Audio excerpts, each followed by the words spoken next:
नमस्कार दोस्तों, महर्षि गौतम शिक्षण संस्थान के YouTube चैनल पर आप सभी का हार्दिक स्वागत है। मैं हूं प्रदीप चौहान।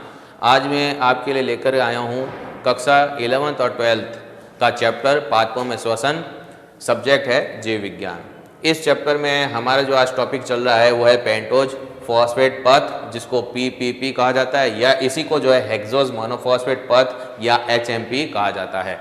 इस पथ का जो खोज करने वाले जो वैज्ञानिक है वो है वारबर्ग एवं डिकेंस। 1938 में इन्होंने जो है HMP यानी PPP पथ की जो है क्या की थी, खोज की थी। और इस पथ में जितनी भी जैव रासायनिक क्रियाएं पाई जाती है उनका अध्ययन करने वाले जो वैज्ञानिक हैं उनका नाम है रेकर, और इन्होंने ये अध्ययन किया था 1954 में।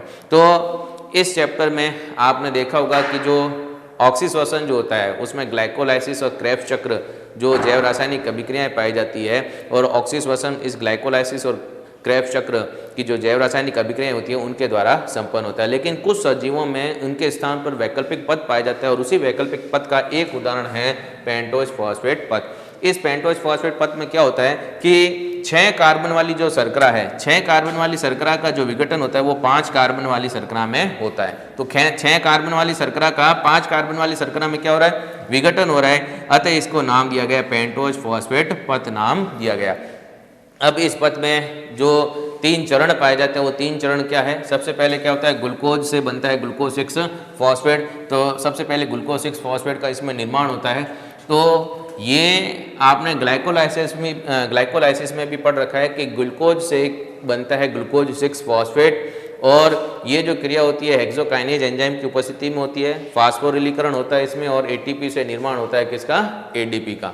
फिर जब ग्लूकोज 6 फॉस्फेट बन जाता है तो उस ग्लूकोज 6 फॉस्फेट से बनता है 6 फॉस्फोग्लूकोनिक अम्ल।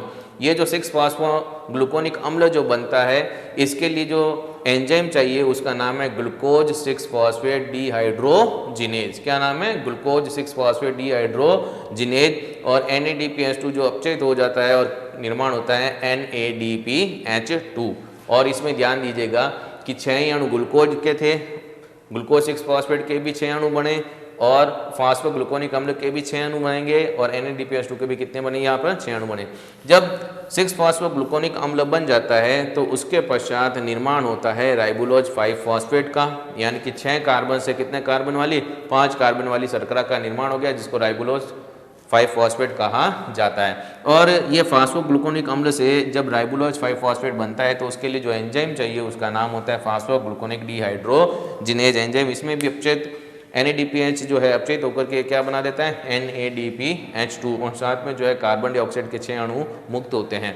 तो यहाँ पर इन 3 चरणों में आपने देखा होगा कि ग्लूकोज जो कि एक 6 कार्बन वाली शर्करा है, हेक्सोज शर्करा है, वो परिवर्तित हो जाता है किसमें, 5 कार्बन वाली शर्करा में, पेंटोज शर्करा में, जिसका नाम क्या होता है, राइबोलोज 5 फॉस्फेट। और इसके साथ साथ में इसमें आप ये भी देख रहे हैं कि यहाँ पर 6 और ये 6 टोटल जो है 12 NADPH2 का निर्माण होता है, और साथ में 6 ही जो है कार्बन डाइऑक्साइड का इसमें क्या होता है, निर्माण होता है। तो सबसे पहले आपने देखा कि इस पेंटोज फॉस्फेट पथ में ग्लूकोज जो है ये कितने कार्बन वाली शर्करा है, ये है 6 कार्बन वाली शर्करा, ठीक है। और ये ग्लूकोज जो 6 कार्बन वाली शर्करा जो है, इससे अंतिम उत्पाद क्या बना, इसमें बना अंतिम उत्पाद के रूप में राइबोलोज 5 फॉस्फेट। क्या बना इसमें, राइबोलोज 5 फॉस्फेट। और ये जो राइबोलोज 5 फॉस्फेट जो है ये कितने कार्बन वाली शर्करा है, ये 5 कार्बन वाली शर्करा। तो 6 कार्बन वाली शर्करा से 5 कार्बन वाली शर्करा का निर्माण हो गया। और साथ में आप देखोगे 6 और 6 टोटल कितने NADPH2 बन रहे हैं, इसमें 12 जो है NADPH2 का निर्माण हो रहा है। तो 12 NADPH2 बन गए इसमें। और आपको ये ज्ञात है कि एक NADPH2 बराबर होता है 3 ATP के। तो 12 NADPH2 कितने ATP के बराबर होता है, तो 12 NADPH2 जो है इनसे बनते हैं 36 ATP। कितने बनेंगे, 36 ATP बनते हैं। आई बात समझ में। और ये जो राइबोलोज 5 फॉस्फेट जो इसमें बनता है, 5 कार्बन वाली जो शर्करा बनती है, इससे अन्य जैव अणुओं का निर्माण होता है। जैसे इससे DNA बनता है, इससे RNA बनता है, ATP का निर्माण होता है, साथ में FAD और कोएंजाइम A। तो इन सभी के निर्माण में आवश्यकता होती है किसकी, राइबोलोज 5 फॉस्फेट की आवश्यकता होती है। तो एक बार फिर से आप ध्यान दीजिएगा हमने इसमें पढ़ा पेंटोज फॉस्फेट पथ के बारे में, जिसको ट्रिपल पी कहा जाता है। हेक्सोज मोनोफॉस्फेट इसका अन्य नाम है, इसको HMP भी कहा जाता है। इसकी खोज करने वाले वैज्ञानिक है वारबर्ग और डिकिंस। खोज कब की थी उन्होंने? 1938 में की थी। और इस पथ की जितनी भी जैव रासायनिक अभिक्रियाएं होती हैं उनका अध्ययन करने वाले वैज्ञानिक का नाम क्या है? रेकर। और कब खोज की थी? सन 1954 में। अब इस पथ में होता क्या है कि 6 कार्बन वाली शर्करा का 5 कार्बन वाली शर्करा में क्या हो जाता है? विघटन हो जाता है। इस वजह से इसका नाम पेंटोज फॉस्फेट पथ रखा गया। अब इसके चरण क्या है? मुख्य 3 चरण है। सबसे पहले ग्लूकोज से बनता है क्या? Glucose 6 phosphate. फिर ग्लूकोज 6 फॉस्फेट से क्या बनता है? 6 फॉस्फोग्लूकोनिक अम्ल। और 6 फॉस्फोग्लूकोनिक अम्ल से क्या बनता है? राइबोलोज 5 फॉस्फेट। और ये जो क्रिया होती है कौन से एंजाइम की उपस्थिति में होती है? हेक्सोकाइनेज, ग्लूकोज 6 फॉस्फेट डिहाइड्रोजिनेज और फॉस्फोग्लूकोनिक डिहाइड्रोजिनेज। और इसमें जब ग्लूकोज 6 फॉस्फेट से 6 फॉस्फोग्लूकोनिक अम्ल बनता है तब यहाँ पर NADPH2 का निर्माण होता है। और 6 फॉस्फोग्लूकोनिक अम्ल से जब राइबोलोज 5 फॉस्फेट बनता है तब यहाँ पर 6 NADPH2 का निर्माण होता है। यानी कि 2 जगह पर कुल मिलाकर के 12 NADPH2 बनते हैं। और 12 NADPH2 से जो है 36 ATP का निर्माण होता है। और ग्लूकोज से 5 कार्बन वाली शर्करा बनी जिसको कहा जाता है राइबोलोज 5 फॉस्फेट। और राइबोलोज 5 फॉस्फेट जो है इस का उपयोग जो है अन्य जैव अणु जैसे DNA, RNA, ATP, FAD और कोएंजाइम A के निर्माण में इसका उपयोग किया जाता है। तो ये हो गया आपके कंप्लीट कौन सा? पेंटोज फॉस्फेट हेक्सोज मोनोफॉस्फेट पथ। अब एक और इसमें बिल्कुल छोटा सा पथ आता है जिसका नाम है एंटेनर डुओडोरोफ पथ। अब एंटेनर डुओडोरोफ पथ क्या है उसके बारे में हम जानकारी लेते हैं।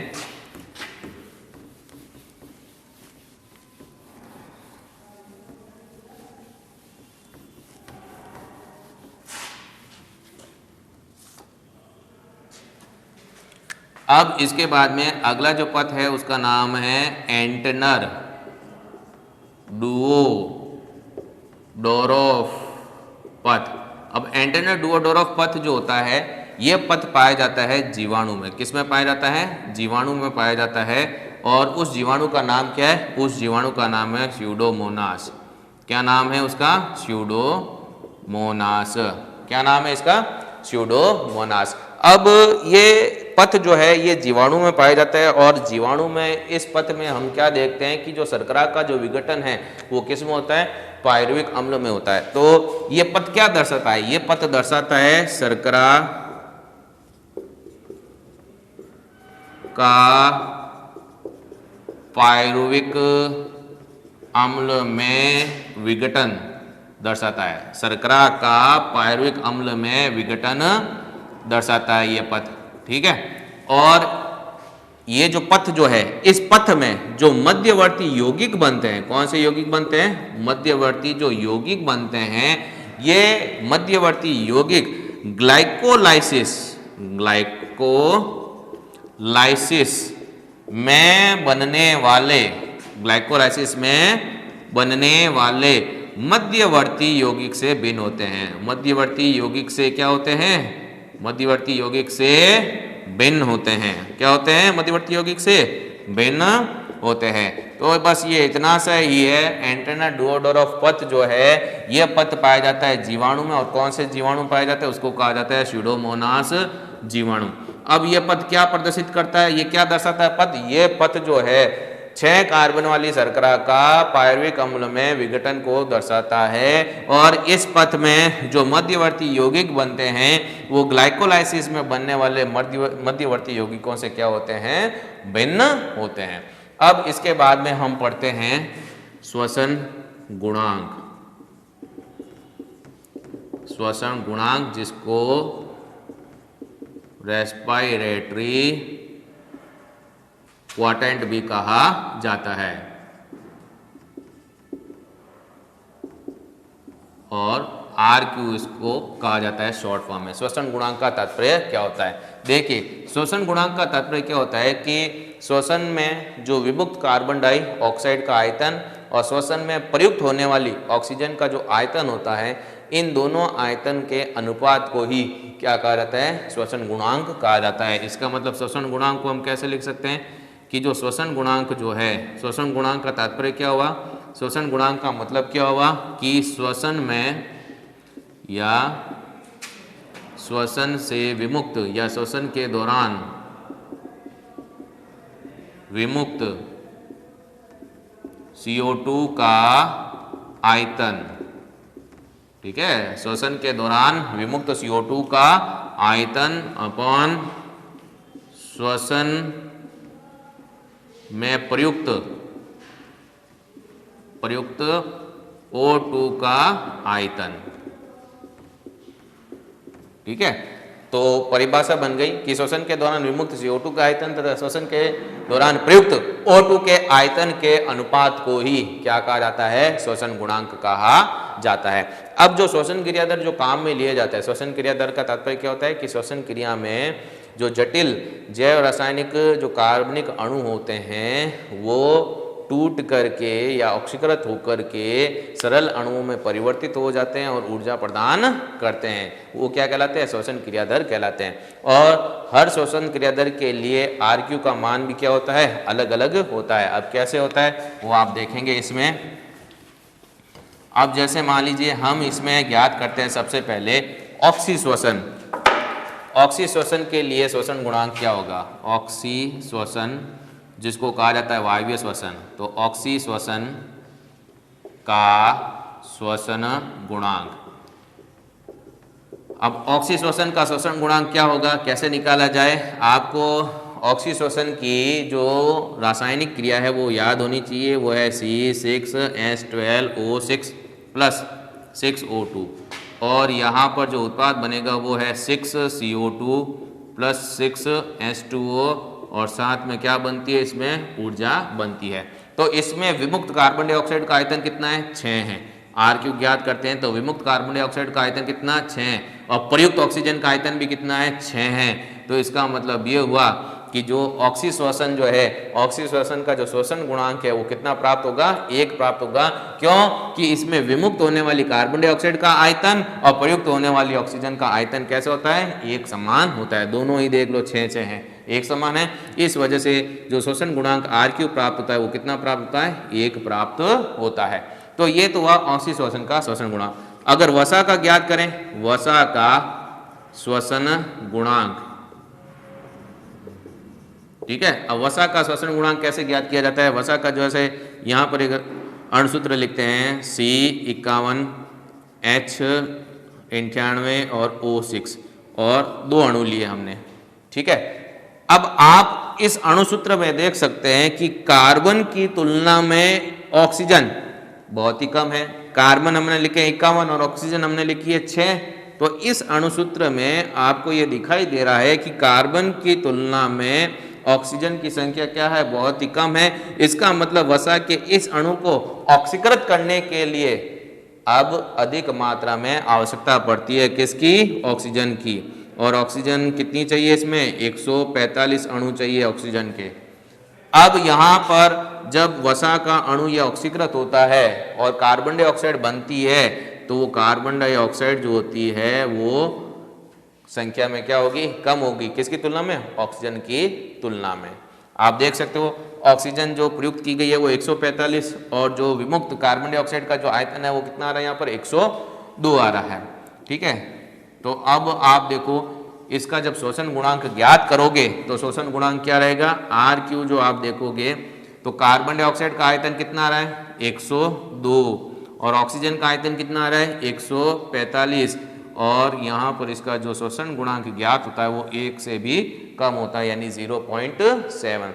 तो आपसे अगर पूछा जाए कि वसा का श्वसन गुणांक 1 से कम क्यों होता है तो आपको ज्ञात होगा कि वसा का जो अणुसूत्र लिखा गया है उसमें कार्बन की तुलना में ऑक्सीजन की मात्रा बहुत ही कम है। अतः वसा के एक अणु को ऑक्सीकृत होने के लिए ज़्यादा मात्रा में ऑक्सीजन की आवश्यकता होती है और ऑक्सीजन का आयतन इसमें अधिक होगा और कार्बन डाइऑक्साइड का आयतन ऑक्सीजन की तुलना में कम होगा। इसी वजह से जो वसा का श्वसन गुणांक है वो 1 से कम प्राप्त होता है, वो आपको इसमें दिखाई दे रहा है।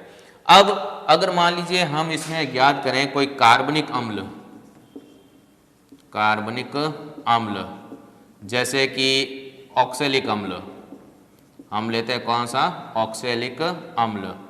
तो ऑक्सैलिक अम्ल का जो श्वसन गुणांक ज्ञात किया जाए तो वो श्वसन गुणांक क्या होगा। अब ऑक्सैलिक अम्ल जो है, ऑक्सैलिक अम्ल का जो सूत्र है COOH होल ट्वाइस, 2 अणु ले लिए।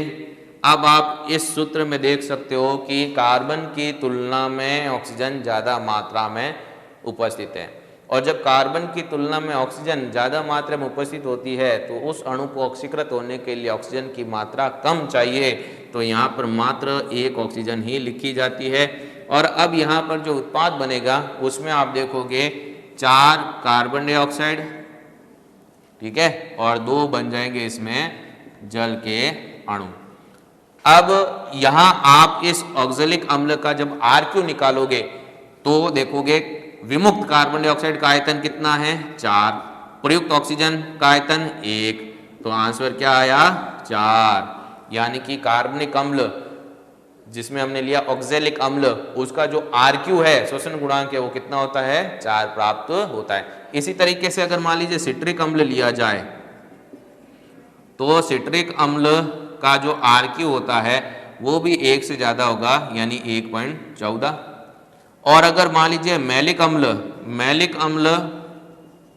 का RQ निकाला जाए तो मैलिक अम्ल का जो RQ होगा वो भी 1 से ज्यादा होगा, 1.33। ये इस प्रकार से।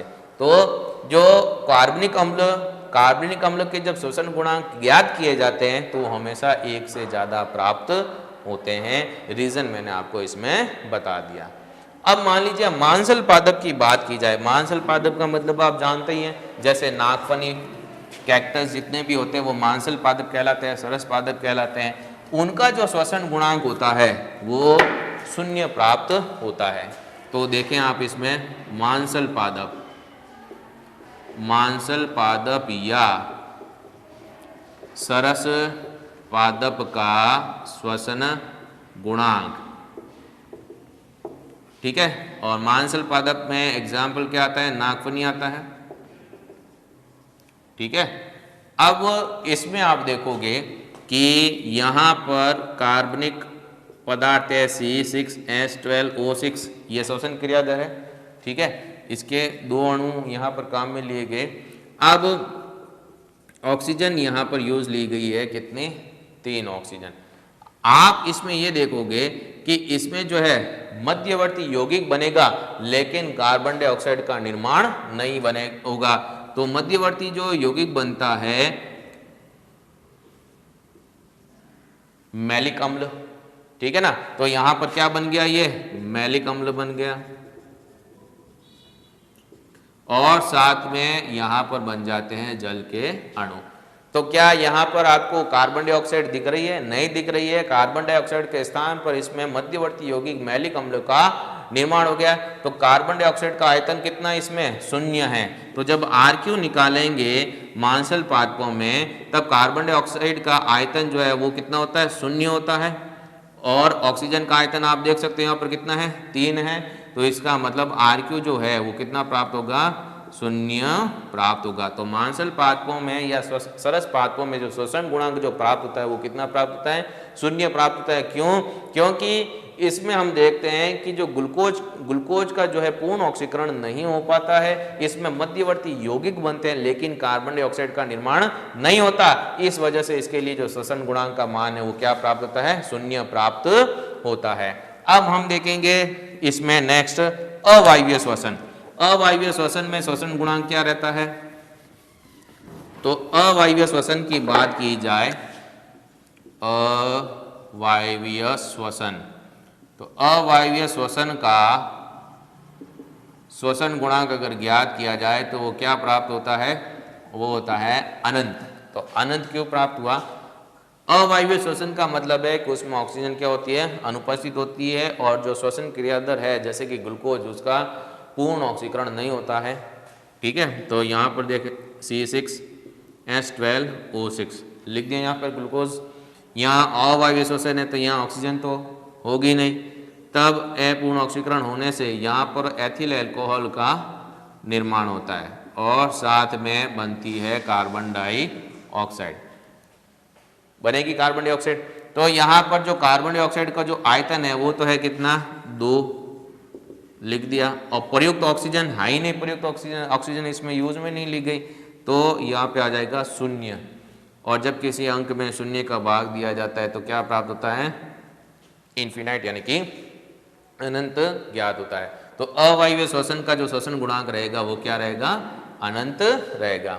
अब अगर बात की जाए प्रोटीन, तो प्रोटीन का जो श्वसन गुणांक होता है वो भी 1 से क्या होता है, कम ही होता है, और वो श्वसन गुणांक है वो 0.7 से लेकर के 0.9 के बीच में पाया जाता है। 1 से कम क्यों, वो इसलिए क्योंकि प्रोटीन के अणु में कार्बन की तुलना में ऑक्सीजन क्या होती है, कम, और इसी वजह से प्रोटीन के एक अणु को ऑक्सीकृत होने के लिए ज़्यादा मात्रा में ऑक्सीजन की आवश्यकता होती है, और जो विमुक्त होने वाली कार्बन डाइऑक्साइड का आयतन जो होगा वो तुलनात्मक रूप से ऑक्सीजन की तुलना में क्या रहेगा, कम रहेगा।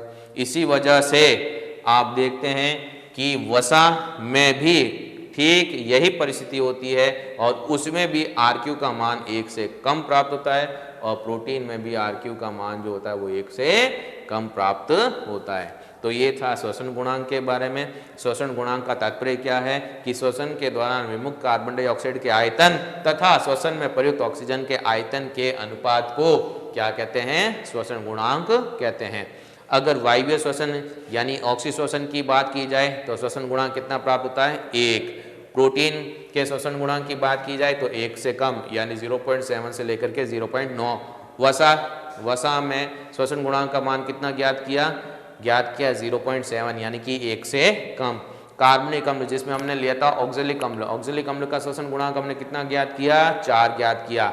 साथ में हमने देखा सिट्रिक अम्ल का श्वसन गुणांक 1 से ज़्यादा होता है, 1.14। मैलिक अम्ल का श्वसन गुणांक भी 1 से ज़्यादा होता है, 1.33। फिर मांसल पादपों में देखा हमने कि श्वसन गुणांक जो होता है वो कितना होता है, 0 होता है, और अवायवीय श्वसन का श्वसन गुणांक जो है वो कितना होता है, अनंत होता है। ठीक है, आज के लिए इतना ही।